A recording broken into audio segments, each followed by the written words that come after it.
لا الہ الا اللہ لا الہ الا اللہ۔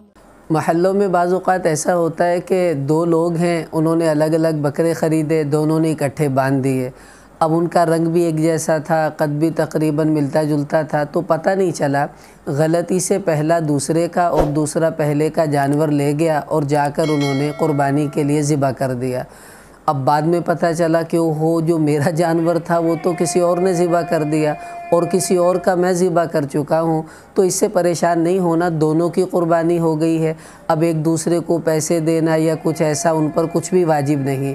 ہاں اتنا ہے، آپ کو پتہ چل گیا کہ یہ میرا جانور نہیں ہے، تو اسی طرح اس کا سارا گوشت آپ اس کو واپس کر دیں، اور اس کے پاس جو آپ کا جانور ہے آپ اپنا سارا گوشت اس سے واپس لے آئیں، تو یوں گوشت کا تبادلہ ہو جائے گا۔ بہرحال چونکہ آپ کی نیت قربانی ہی کی تھی، تو آپ نے نہیں کی تو کسی اور نے آپ کا کر دیا جانور، تو کوئی بات نہیں، اس سے قربانی ہو گئی ہے، اور دونوں لوگوں کی قربانی اللہ کے ہاں انشاءاللہ قبول ہوگی۔